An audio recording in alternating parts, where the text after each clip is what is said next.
Kung Fu Spice. I kicked a stone into the road as I walked home. My confidence was low, and I was feeling pretty sorry for myself. I felt like a failure at 17 years of age. I was no good at anything. Okay, I could cook, but nobody at school thought cooking was cool. Not unless you were on TV. That wasn't going to happen. Not to me. Ah well, I told myself. So Alex Chen is never going to be one of life's stars. I was nearly home. I was thinking about food. My home is the Golden Dragon, one of the best Chinese restaurants in Liverpool, so I think of food a lot. I cooked here at weekends for my dad.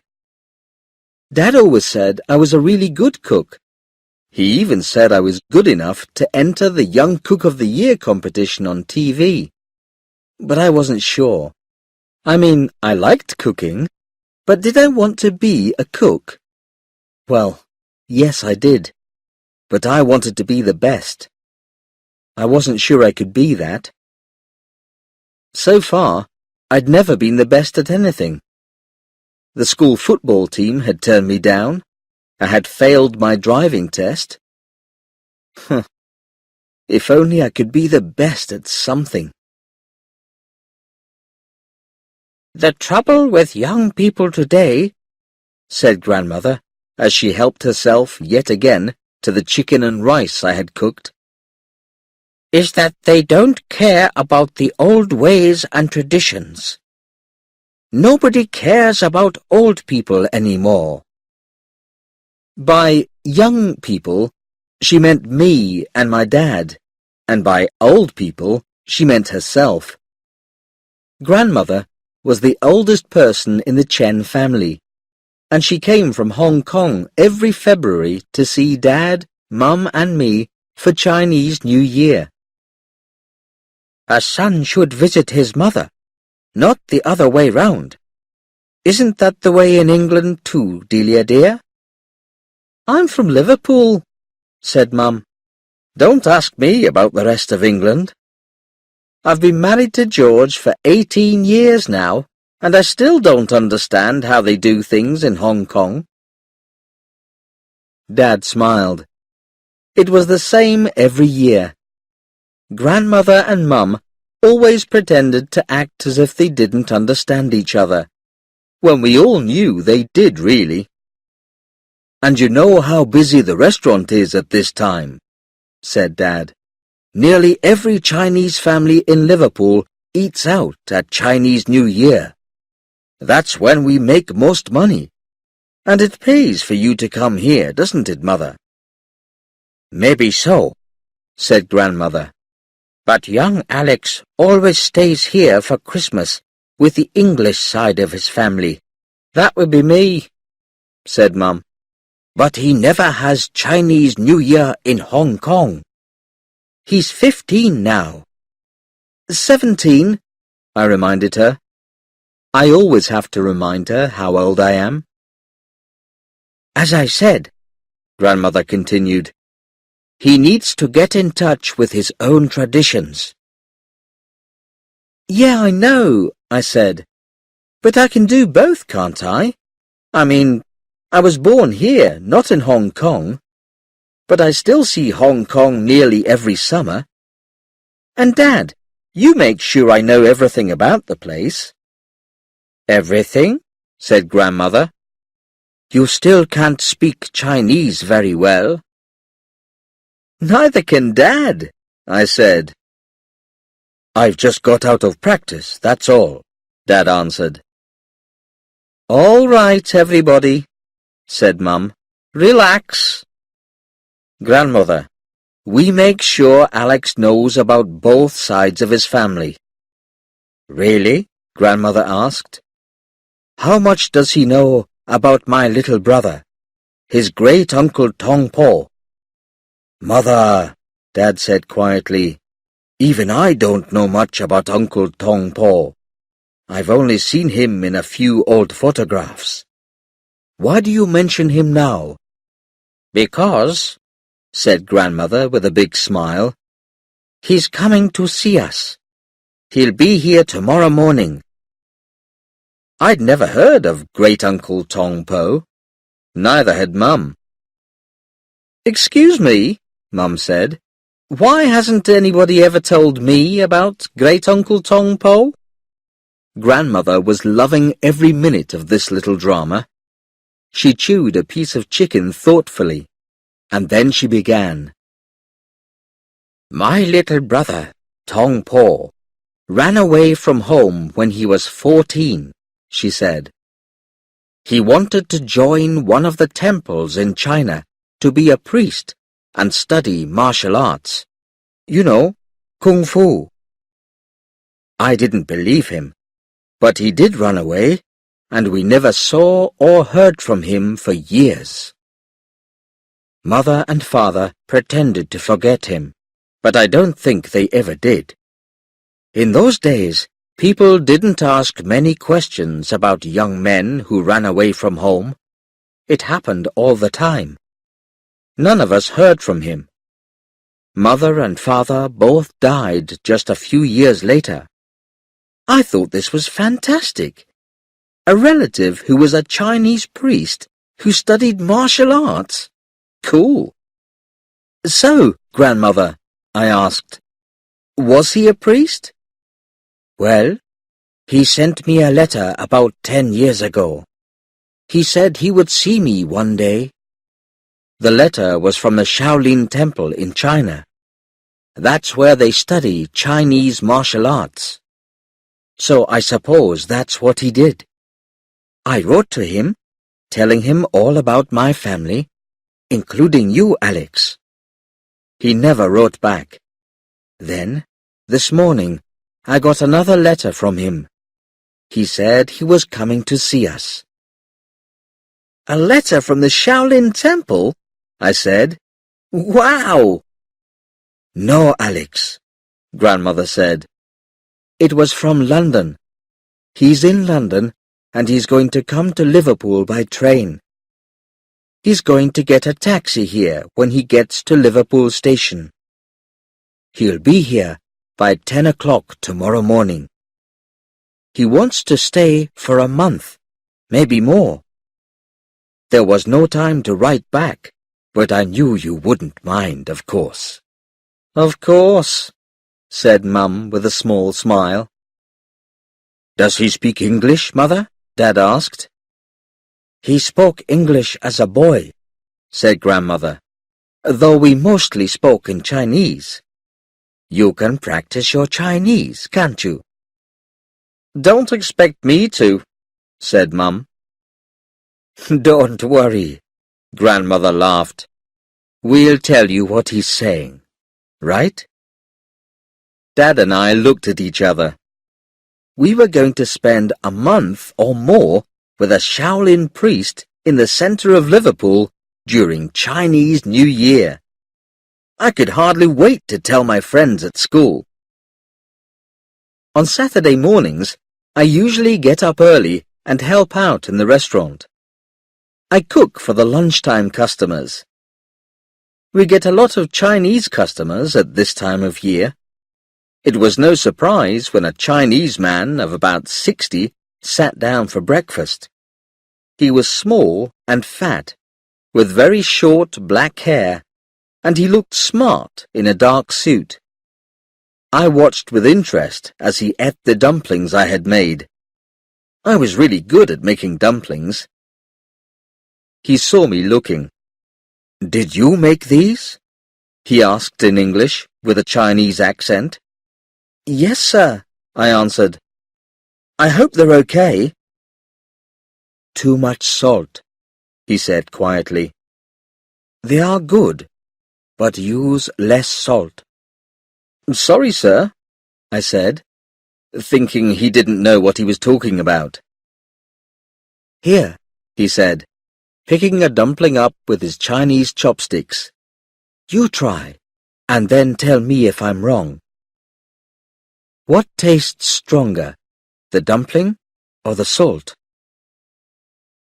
I took the dumpling and put it into my mouth. I thought about it as I chewed. He was right. I'd made them quickly.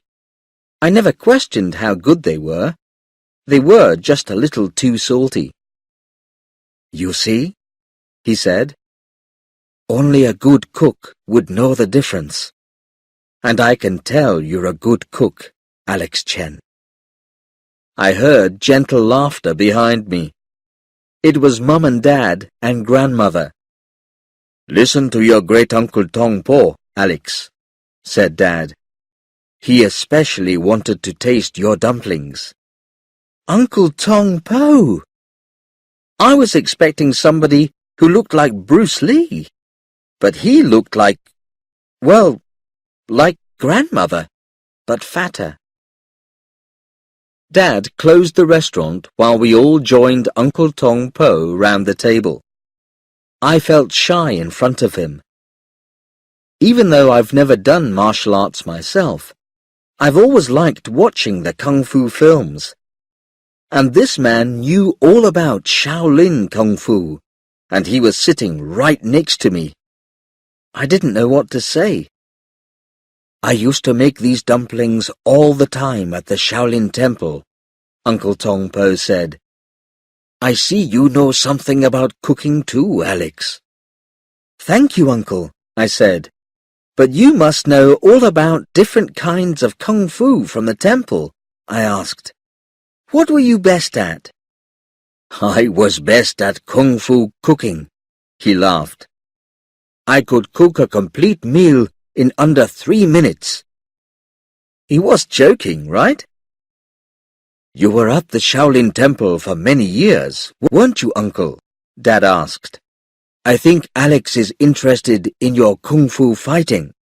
After all, the Shaolin Temple is famous for teaching Kung Fu, you know, teaching you to fight with your hands and feet. Uncle smiled.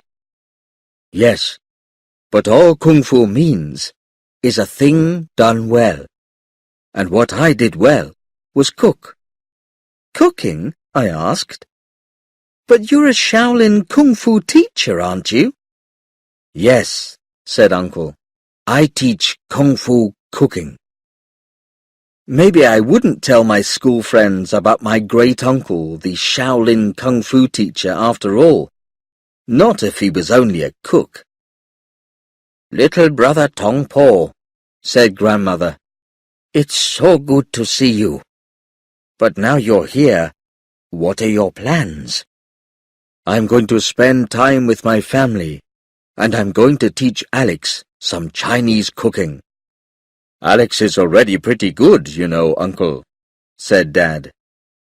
Uncle stood up and said, Show me the kitchen, and give me a few minutes. I showed him the kitchen. Then we waited. After just a few minutes, Uncle came out with a bowl of dumplings. Eat, he told us. So we each took a dumpling and put it into our mouths. I was used to good dumplings, but these were absolutely delicious. They were the best dumplings I had ever tasted in the whole of my life. I could tell by everyone's faces that they all felt the same. So what do you think of your own dumplings now, Alex? Uncle asked. Compared to these beautiful dumplings, mine were awful. They had none of the magical taste of Uncle's wonderful dumplings. I don't know how you did it, Uncle, I said. I could never cook something that good. Never in a million years. All good cooks say that when they first taste real cooking, Uncle said. I know I did. I looked down. I didn't know what to say.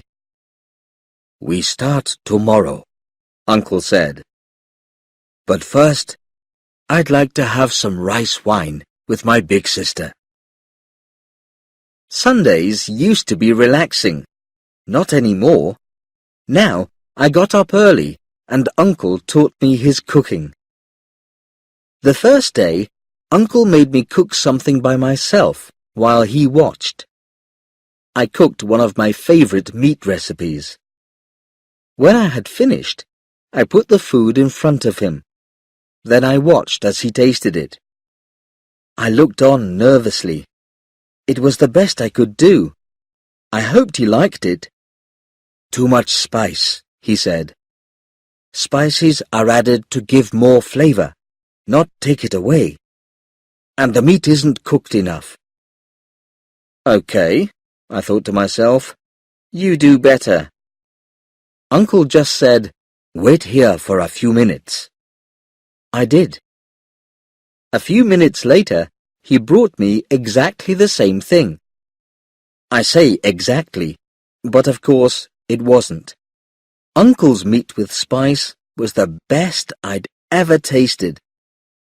The meat was soft, and there was just the right amount of spice. It was a meal made with a true love of cooking. I thought, I could never cook like that. I felt like giving up. Uncle put his arm round me. "Now," he said, "the lessons begin." The first week was awful. I tried to do things in the same way as Uncle. I wanted to look good, but I was nervous. I got things wrong. My food tasted just the same as it always did. "Start trying to love the food," he said. "Enjoy yourself. Feel happy about your cooking." But I didn't feel happy. I felt terrible. "It's no good, Uncle," I told him. "I'll never be able to cook like you. I don't know how you do it. It's like magic. I just don't know your secret." Uncle nodded and smiled. "Ah," he said, "you've finally worked it out. I knew you would. You're a smart boy." Worked it out? Smart boy? I didn't know what he was talking about. Was I smart? I said nothing. "You don't think I was a Shaolin priest for nothing, do you? I mean, we have secrets. We know things. We know all about spices. Secret spices. Magical spices." Magical spices? I didn't know if Uncle was being serious or not. But then, he was Shaolin. "Once I have prepared my food in the right way, it's ready for my secret kung fu spice," he said with a smile. "Come, you watch me as I prepare some spicy chicken with rice. You must do everything exactly as I do. Everything. If you do it right, I will add some of my kung fu spice, and then your food will be as good as mine." Great! Uncle had some special Shaolin spice that made his cooking so good. I wanted it too. I watched everything he did. I measured everything in exactly the same way. I cooked for the same amount of time, at the same temperature. I did everything the same. In fact, I really enjoyed cooking the meal. I felt certain that my food was perfectly cooked this time. Then I saw Uncle do something very strange. He took a small leather bag from his pocket, put in his thumb and finger, and took out a little bit of some powder. He sprinkled it over his finished food, and then sprinkled some over mine. I only saw a tiny amount fall from his fingers. I couldn't see it when it was on the food. "Taste mine first," Uncle told me. I tasted a mouthful. It was so delicious that I could hardly imagine anybody else producing anything as good. "Now taste your own," Uncle said. Mine looked the same, but I didn't believe that it could taste the same. When I put the food into my mouth, my eyes opened wide with wonder. It tasted just as good as Uncle's food. I was so happy that Uncle laughed. "You see," said Uncle. "If you prepare the food with love, that's when you can add a little bit of Kung Fu spice. Nothing will taste finer then. But it's our secret, yes? You mustn't tell anybody about the secrets of the Shaolin Temple, right?" "Yes, Uncle. I won't tell anybody." "Now, come.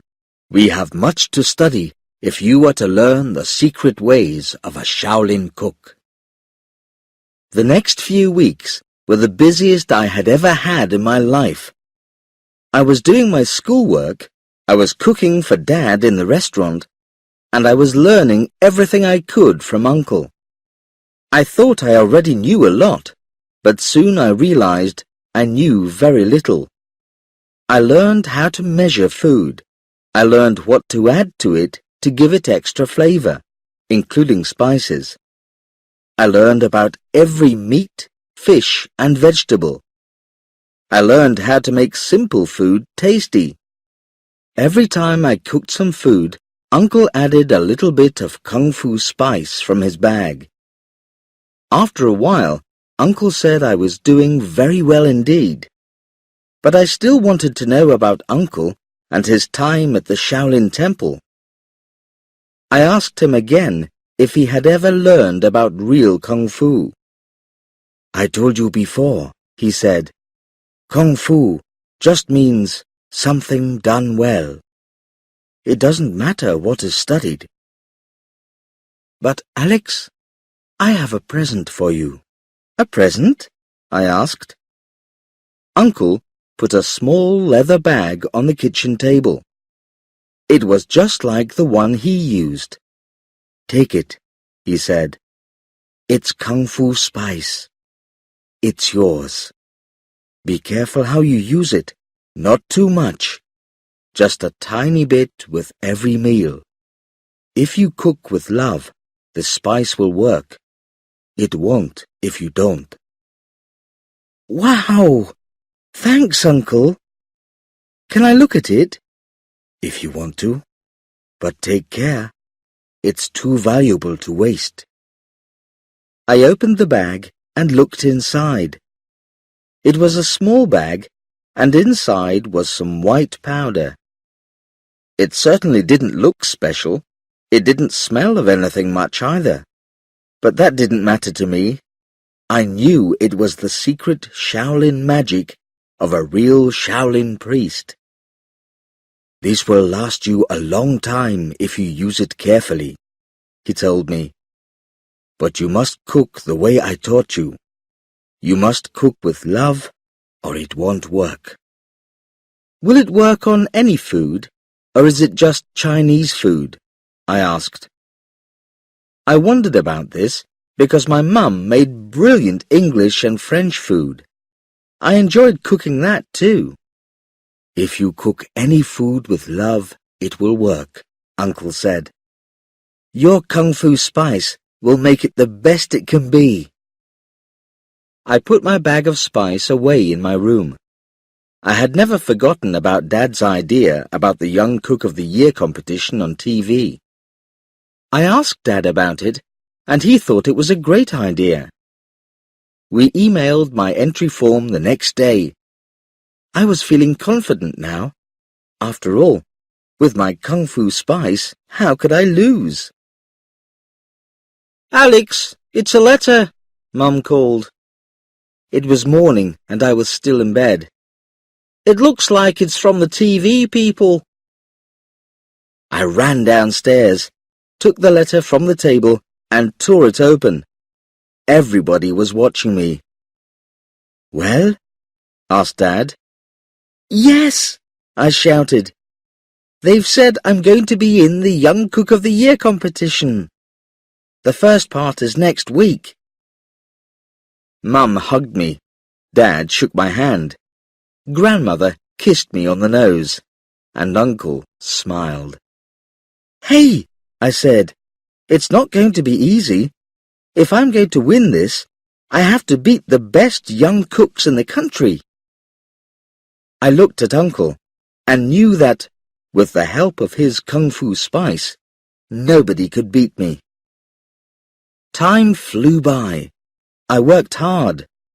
The first part of the competition was held in Liverpool for the northwest of England, my part of the country. All the other young cooks were having their competitions around the rest of England. I won my part easily with my Chinese cooking. It was fun, but I made sure that with every meal I added a tiny bit of Kung Fu spice. I didn't tell anybody about that, of course. It just looked like I was putting on a last bit of salt or something. But it worked. They all loved my cooking, and so did I. The next part of the competition was in London. If I got through that, I would be in the final on TV. Mum, Dad, Grandmother and Uncle had come to the first part of the competition. I wanted them to be there for me in London too. With my Kung Fu spice, I couldn't fail. The best young cooks in the country were all in the competition. I had to beat them all. I felt nervous. It was a big day. My family had to wait at our hotel, which was nearby. If I got through this part of the competition, they would see me on TV in the finals. I was with 5 other young cooks from all around the country. We all had to cook in a top London restaurant, and we were going to be judged by one of the top cooks in London. I wasn't going to cook Chinese food. I didn't mind. I could cook most things now. With my Kung Fu spice, I could cook anything. We were taken to the kitchen of the restaurant. The head cook gave us our instructions. He told us that we each had to cook 1 course of a meal. I had to cook steak with potatoes and green beans. Steak wasn't food I cooked often, but I knew how it was done. We had less than 1 hour to get the meal ready. No problem. I knew exactly what to do for a course like this. I knew how steak should be cooked. Not too much, not too little. I knew how to cook potatoes and vegetables so that they were just right. I did everything right. But the main thing was this. I felt good cooking the food. I enjoyed myself. Soon the food was ready. All I needed next was my Kung Fu spice to make everything perfect. Just a tiny bit was all I needed. I reached for the little bag in my pocket. It wasn't there. I searched all of my pockets, but I just couldn't find it. What could I do? I felt afraid. The skin on my back went cold, and my tongue went dry. I wanted to run out and find my uncle. He must have some more Kung Fu spice. I had to have it. I had to. But it was too late. The judge was already on his way to taste my food. Oh no! Without my Shaolin magic, I was just an ordinary cook. What chance did I have of winning now? The competition judge was French. He looked like he knew everything about cooking. He looked at my steak and cut off a piece.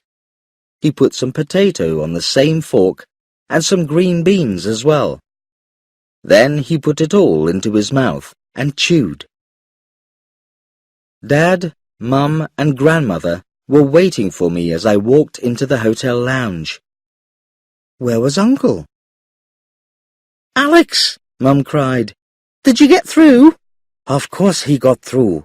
Didn't you, Alex? Said Grandmother. I don't know how, I said. But I did it. I got through. And why are you so surprised? You know enough about cooking to win, son, Dad said. We all know that, even if you don't. Mum hugged me, and Dad looked very pleased. I was pretty pleased myself. I had got through to the finals without the help of my Kung Fu spice. I could hardly believe it. Hey, where's Uncle? I asked. I couldn't see him anywhere. I'm sorry, Alex, said Grandmother. But my brother told us he had to go back to the temple. It's just like him to disappear suddenly. He never changes. But he left this letter for you. Grandmother gave me an envelope. I opened it, and inside was a letter and the bag of Kung Fu spice. The letter said, "Dear Alex, I have to go back to the Shaolin Temple. I have been asked to help a young man with his wushu. That's the real Chinese name for martial arts, which I also teach. Like you, he's good, but he needs a little push. I knew you didn't need my help anymore. I took the spice out of your pocket while you weren't looking. It wasn't magic spice at all. It was just rice powder. I'm sorry about my little lie.